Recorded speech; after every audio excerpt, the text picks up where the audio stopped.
Hello everyone, welcome to the YouTube channel. आज के session में एक और न्यूमेरिकल डिस्कस करने वाले हैं हम कोएफिशिएंट ऑफ कोरिलेशन के ऊपर। तो कोएफिशिएंट ऑफ, पिछले सेशन में भी एक न्यूमेरिकल डिस्कस किया था जहां पर छोटे छोटे वैल्यूज़ थे और हमने देखा था कि छोटे छोटे वैल्यूज़ हों एक्स और वाई के तो कोएफिशिएंट ऑफ कोरिलेशन फार्मूला का यूज़ करके कैसे निकालते हैं। तो यहाँ पर देखो, यहाँ पर अभी हमें दो बाइवेरिएट डेटा दिया हुआ है, दो सीरीज़ दी हुई है एक्स और वाई सीरीज़। अब यहाँ पर देखेंगे एक्स और वाई की वैल्यूज़ बहुत बड़ी बड़ी है। हालांकि हमारे पास कैलकुलेटर अलाउड है एग्जामिनेशन में, हम बड़े बड़े कैलकुलेशन कैलकुलेटर से ईजिली कर सकते हैं, पर यहाँ पर समझो इस तरह से बड़ा नंबर आए तो हम उसको रिड्यूस करके छोटे नंबर में कर सकते हैं और जिससे हमारा कैलकुलेशन क्या हो जाएगा, सिंप्लीफाइड होगा। तो किसी भी बड़े नंबर को छोटे नंबर में कन्वर्ट करना, इस टेक्निक को क्या कहा जाता है? इस टेक्निक को कहा जाता है change in origin technique. Change in origin technique. तो जब आप किसी वेरिएबल में से क्या करते हो, कुछ माइनस करके उस वेरिएबल को या उस ऑब्जर्वेशन को क्या करते हो, छोटा कर देते हो, उसको बोलते हैं चेंज इन ओरिजिन या चेंज ऑफ ओरिजिन टेक्निक। तो इस चेंज ऑफ ओरिजिन टेक्निक को कैसे परफॉर्म करेंगे? तो यहाँ पर हम सपोज करते हैं कि यू नाम का वेरिएबल फॉर्म कर रहे हैं हम, और वो कैसे फॉर्म हो रहा है कि एक्स के हर एक ऑब्जर्वेशन में से 85। अब 85 आप बोलोगे सर आपने कैसे ले लिया, या कैसे आया 85? तो देखो, आप रेंडमली कोई नंबर चूज़ कर सकते हो सकता है वो सीरीज़ का नंबर हो या सीरीज़ का नंबर ना हो। 85 के अलावा अगर आपको कोई ऐसा नंबर लगता है कि जो इन सब में से माइनस करने पे वैल्यू छोटी हो जाए, जैसे देखो अगर मैं 84 में से 85 माइनस करूं तो कितना आ जाएगा, -1 आ जाएगा, और 87 में से भी करूं या 95, तो सारे नंबर छोटे छोटे हो जाएंगे। तो आप कोई भी रैंडमली ऐसा कोई नंबर चूज़ कर सकते हो सकता है वो हमारे जो सीरीज़ ऑब्जर्वेशन है उसका पार्ट हो सकता है या उसका पार्ट ना भी हो। और ऐसे ही मैंने एक ऑब्जर्वेशन क्या किया, v सपोज कर लिया, जो कैसे फॉर्म हुआ है y माइनस 110 से, मतलब y के हर ऑब्जर्वेशन में से 110 माइनस करने के बाद। तो इन सारे ऑब्जर्वेशन को पहले हम क्या कर लेते हैं, मैनिपुलेट कर लेते हैं। तो यहाँ पर क्या है हमारा u equal to x minus 85। तो x के हर ऑब्जर्वेशन में से हम 85 माइनस कर देते हैं, तो 84 माइनस 85 -1 आ गया। देन 80 माइनस 85 -5 आ गया। देन 92 माइनस 85, तो 92 माइनस 85 करते हैं तो 92 माइनस 85 हमें मिलेगा 7। 85 माइनस 85 मिल जाएगा 0। 95 minus 85 10। 90 minus 85 5। Then 83 minus 85 -2। Then 87 minus 85 +2। तो ये हमें क्या मिल गया, u की वैल्यू मिल गया। अब देखो सारे वैल्यूज थोड़े छोटे हो गए, हमारी कैलकुलेशन बहुत इजी हो सकती है। देन अब v कैसे फॉर्म हो रहा है, v फॉर्म हो रहा है y माइनस 110 के ऊपर। y माइनस 110, तो y के हर वैल्यू में से 110 माइनस करते हैं तो 115 माइनस 110 5। 104 माइनस 110 -6। 122 माइनस 110 कितना 12। देन 116 माइनस 110 कितना हो जाएगा 6। 125 माइनस 110 कितना 15। 120 माइनस 110 10। 112 माइनस 110 2। 120 माइनस 110 10। तो ये सारी वैल्यूज़ क्या आ गई हमारी, आ गई। तो यहाँ पर देखो एक ही वैल्यू निगेटिव है क्योंकि 104 वही 110 से छोटा है। तो ये हमारी u और v की वैल्यू आ गए। तो अब एक प्रॉपर्टी समझते हैं कि कोएफिशिएंट ऑफ कोरिलेशन, जो हमारा कोएफिशिएंट ऑफ कोरिलेशन है r, coefficient of correlation it is independent of change in origin. मतलब आपने क्या किया, आपके पास x और y दो वेरिएबल है, आपने x का ओरिजिन चेंज कर दिया और y का ओरिजिन चेंज कर दिया, और इस ओरिजिन चेंज करने के बाद u और v आपको दो वेरिएबल मिल रहे हैं। अगर आप इन दोनों का कोरिलेशन निकालते हो, इन दोनों का कोरिलेशन निकालते हो, तो इन दोनों का जो कोरिलेशन आएगा वही कोरिलेशन किसका आएगा, x और y का आएगा। तो ये बात कौन हमें बता रहा है, ये बात हमें बता रहा है प्रॉपर्टी किसकी, कोरिलेशन की। कोरिलेशन की प्रॉपर्टी क्या बोलती है कि correlation coefficient is independent of change in origin. Correlation coefficient का चेंज ऑफ ओरिजिन करने से कुछ असर नहीं होता है। कोएफिशिएंट ऑफ कोरिलेशन पर चेंज ऑफ ओरिजिन का कोई असर नहीं होता है। इसीलिए हमने जो वेरिएबल डिराइव किए हैं यहाँ पर u और v चेंज इन ओरिजिन से, उनका जो कोरिलेशन होगा वही किसका होगा, x और y का कोरिलेशन होगा। तो अभी हमारा टारगेट क्या बन जाता है, हमारा टारगेट अब बन जाता है कि हम u और v का कोरिलेशन फाइंड आउट करें। तो यहाँ पर u और v का कोरिलेशन फाइंड आउट करेंगे तो वी नो दैट, यहाँ पर हम लिख देंगे वी नो दैट, और कैसे लिखेंगे उस पर नोट कीजिए। यहाँ पर मैं लिखूँगा r और यहाँ पर ब्रैकेट में लिखूँगा uv, मतलब इसको बोलते हैं correlation coefficient between u and v। तो क्या हो जाएगा, it is equal to summation of u minus u bar into v minus v bar whole divide by under root of summation of u minus u bar का whole square again under root of summation of v minus v bar का whole square. तो अभी हमें क्या है, हमारे पास ना u बार है ना v बार, तो अगेन एंड तो v बार का क्या फॉर्मूला होगा, एंड u बार पहले निकाल लेते हैं। u बार का क्या फॉर्मूला होगा, जैसे x बार का होता है, तो u bar is equal to क्या हो जाएगा, summation u divide by n, and v bar का क्या फॉर्मूला होगा, v bar equal to summation v divide by n। तो अब हमारे पास u की ऑब्जर्वेशंस की वैल्यू है, v की ऑब्जर्वेशंस की वैल्यू है, अगर हम उन्हें ऐड कर दे तो समेशन u और समेशन v फाइंड कर लेंगे। तो समेशन u पहले फाइंड आउट करते हैं, तो समेशन u क्या मिलेगा मुझे यहाँ पर, तो समेशन u ये रहा। तो ये देखो जितनी माइनस वाली वैल्यू हैं पहले उनको ऐड कर लो और उनका नोट कर लो, तो क्योंकि माइनस माइनस प्लस होता है तो सारी माइनस वाली वैल्यू मैं ऐड कर लेता हूँ। 1 + 5 + 2, 1 + 5 + 2, ये कितना हो गया 8। तो मैंने साइड में 8 नोट कर लिया क्योंकि ये माइनस में, तो -8। अब सारे पॉजिटिव वैल्यू में ऐड कर देता हूँ, तो कितना आ जाएगा 7 + 10 + 5 + 2 कितना आता है 24। तो 24 में से 8 माइनस करना है, तो 24 में से अगर मैं -8 करूं, अगर 24 में से 8 माइनस करूं तो मुझे कितना मिलेगा 16 मिलेगा। मतलब मेरा समेशन u कितना आ रहा है 16 आ रहा है।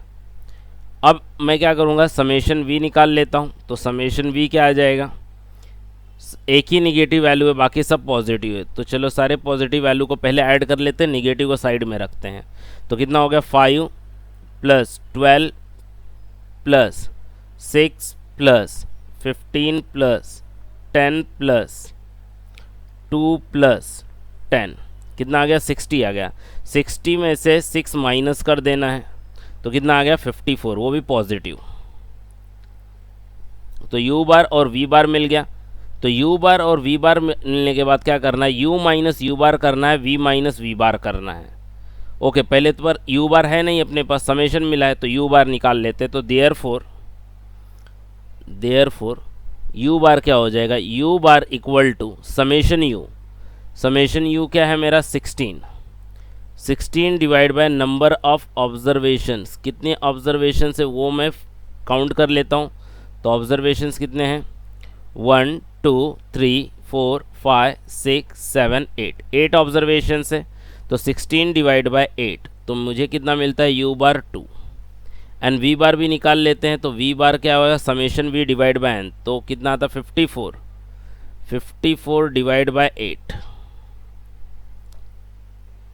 तो 54 को अगर 8 से डिवाइड किया, तो 54 डिवाइड बाय 8 किया तो कितना आता है 6.75 आता है। तो 6.75, तो मुझे u बार और v बार मिल गया। अब मैं u माइनस u बार करूँगा और v माइनस v बार करूँगा। तो यहाँ पर u माइनस u बार,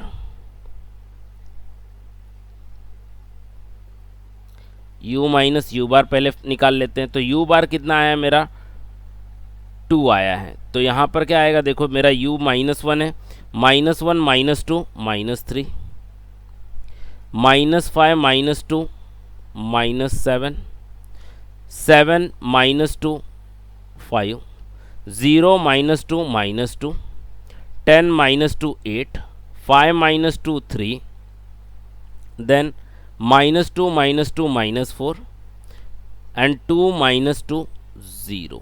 तो ये हमारा u माइनस यू बार आ गया।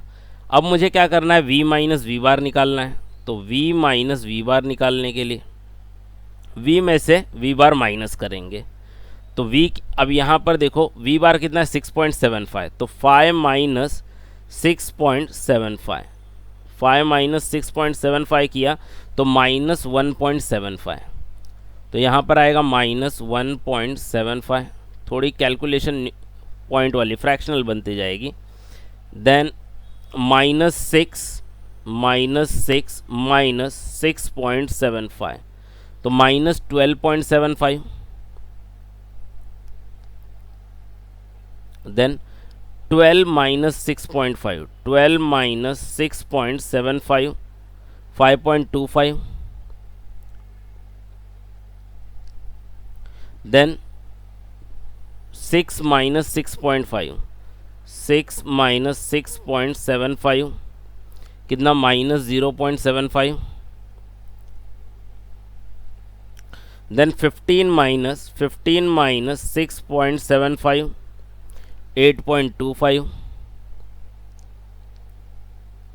then next is our 10 minus 6.75, 3.25। then 2 minus 6.75 minus 4.75। then again 10 minus 6.75, 3.25। अब हमें क्या करना है, इन दोनों को क्या करना है, मल्टीप्लाई करना है और उनका एडिशन लेना है। तो इन दोनों को चलिए मल्टीप्लाई कर लेते हैं आप। तो यहाँ पर क्या आ जाएगा, यहाँ पर u minus u bar multiplied with v minus v bar. तो मल्टीप्लाई कर लेंगे इन दोनों को, तो कितना आ जाएगा, -3 और माइनस, तो माइनस माइनस प्लस हो जाएगा, सिर्फ मल्टीप्लाई कर लेते हैं। 3 इंटू 1.75, तो कितना आता है 5.25। तो यहाँ पर हम नोट कर लेंगे 5.25। देन -7 और -2 है तो वो पॉजिटिव ही आएगा, तो 12 इंटू 7 इंटू 12.75, तो वैल्यू मिलेगा 89.25। देन नेक्स्ट दोनों पॉजिटिव है तो 5 इंटू 5.25, तो वैल्यू मिलेगा हमें 26.25। देन नेक्स्ट माइनस है दोनों, तो पॉजिटिव आंसर आएगा 2 into 0.75, that is 1.50। Then 8 into 8.25, तो 8 इंटू 8.25 अगर हम करते हैं तो 66, दैट इज मैं लिख सकता हूँ 66.00। देन नेक्स्ट इज 3 इंटू 3.25, तो 9.75। देन -4 इंटू -4.75, तो पॉजिटिव आएगा, 4 इंटू 4.75 कर लेते हैं हम, तो आया हमारा वैल्यू 19.00। देन 0 इंटू 3.25, तो ये तो 0 ही आएगा। अब मुझे क्या करनी, अब मुझे इनकी एडिशन करनी है, तो अब हम इनका क्या कर लेंगे, एडिशन कर लेंगे। तो एडिशन में क्या मिलेगा, summation of u minus u bar into v minus v bar. तो अब यहाँ पर हमें इनका एडिशन मिलने वाला है, तो इनका एडिशन कर लेते हैं हम। तो एडिशन क्या है, 5.25 plus 89.25 plus 26.25 plus 1.50 plus 66 plus 9.75 plus 19, तो फाइनली वी गेट 217, तो हमें मिलेगा 217। तो हमारा न्यूमैरेटर का पार्ट तो हो चुका है। अब यहाँ पर देखिए न्यूमैरेटर का पार्ट, अगर इसे इक्वेशन नंबर 1 मार्क करके लेता हूँ, जहाँ से मुझे कोएफिशिएंट ऑफ कोरिलेशन मिलेगा u और v का। तो न्यूमैरेटर का पार्ट तो हो गया। डिनोमिनेटर के पार्ट में देखिए under root u minus u bar का होल स्क्वायर, मतलब मेरे पास u माइनस यू बार का होल स्क्वायर होना चाहिए, बाद में अंडर रूट उसका निकाल लेंगे। तो u माइनस यू बार का whole square, very easy for us. यहाँ पर क्या करेंगे, निकालेंगे u माइनस यू बार का होल स्क्वायर। तो क्या हो जाएगा हमारे लिए, -3 का स्क्वायर 9, 7 का स्क्वायर 49, देन 5 का स्क्वायर 25, 2 का स्क्वायर 4, 8 का स्क्वायर 64, 3 का स्क्वायर 9, -4 का स्क्वायर 16 एंड 0 का स्क्वायर 0। ये तो हमारे लिए बहुत इजी था। तो हम क्या करते हैं, इसका एडिशन कर लेते हैं। तो क्या मिल जाएगा, summation of u minus u bar का होल स्क्वायर। तो अब ये वैल्यू अगर फाइंड आउट कर लें तो कितना, एडिशन कर लें तो कितना आ जाएगा, 9 plus 49 plus 25 plus 4 plus 64 plus 9 plus 16 plus 0, just 1 minute, 0 16 plus 0 equal to, just 1 minute,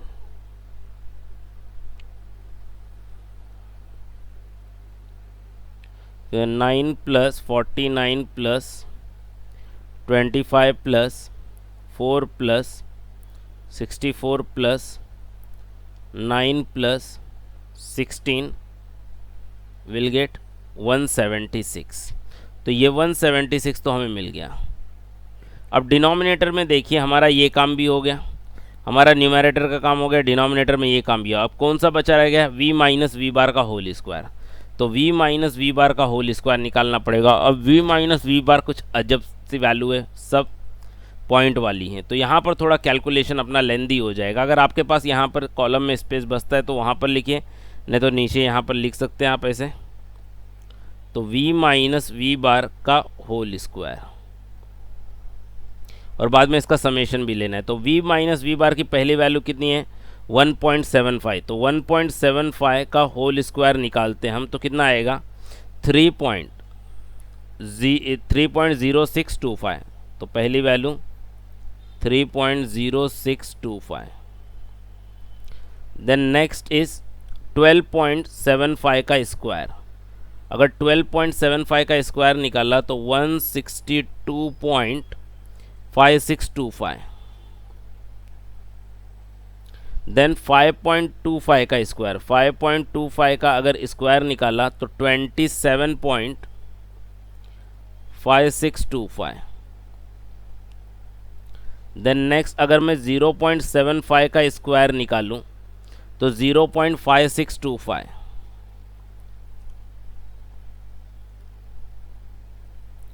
then next अगर हम 8.25 का स्क्वायर निकाले, 8.25 का स्क्वायर निकाले तो 68.0625। देन 3.25 का स्क्वायर निकाले तो 3.25 का स्क्वायर आएगा 10.5625।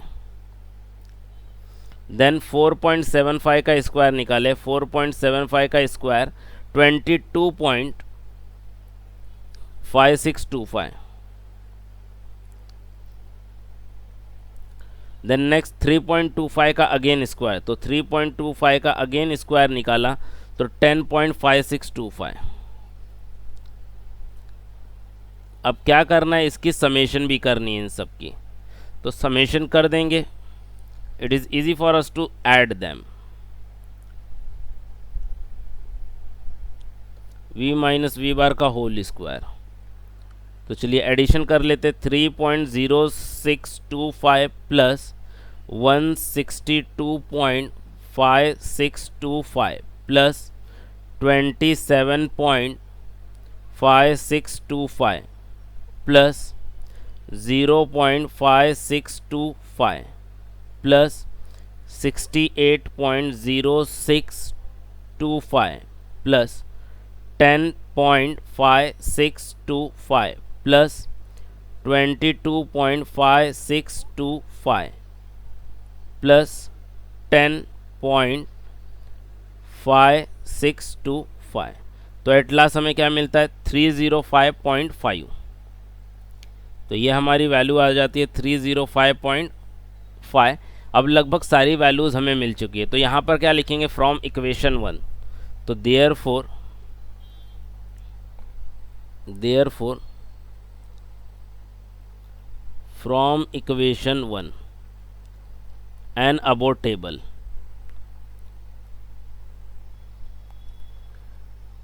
और इक्वेशन 1 से क्या मिलेगा, R of u comma v is equal to, पहले यहाँ पर आपका न्यूमैरेटर का आंसर कितना आया 217। तो 217 न्यूमैरेटर में divide by under root of, under root में पहला क्या है आपका है u माइनस यू बार का होल स्क्वायर। वैल्यू कितनी आई है 176। तो 176 का root multiplied with the under root of v minus v bar का होल स्क्वायर कितना है 305.5। तो अब इनकी रूट वैल्यू हम कैलकुलेटर से निकाल लेते हैं। तो 217 तो एज इट इज़ न्यूमैरेटर में आएगा, divide by under root of, हम अंडर रूट किसका निकाल लेते हैं, हम अंडर रूट निकालते हैं 176 का। तो 176 का अंडर रूट निकाला तो 13.2664 इंटू, अगर हम अंडर रूट निकालते हैं किसका 30 अंडर रूट ऑफ 305.5 का, तो कितना मिलता है हमें 17.4785। अब क्या करना है, पहले डिनोमिनेटर के जो दोनों टर्म्स है उनको मल्टीप्लाई कर लेते हैं। तो उन दोनों को मल्टीप्लाई कर लेंगे तो 13.2664 इंटू 17.4785, तो वैल्यू मिलती है कितनी 231.8767। अब डिवाइड करते हैं तो 217 डिवाइड बाय 231.8767, तो वैल्यू मिलती है हमें 0.9358। ओके, तो एक स्टेटमेंट देना है, सिर्फ एक स्टेटमेंट क्या देना है, since correlation coefficient is independent of change in origin, therefore correlation coefficient r between u comma v is equal to r between x comma y, therefore correlation coefficient between variable x comma y is also equal to 0.9358। अब correlation coefficient positive आई है और 0.93 आई है, तो interpretation क्या होगा, there is a strong agreement, there is strong और very strong agreement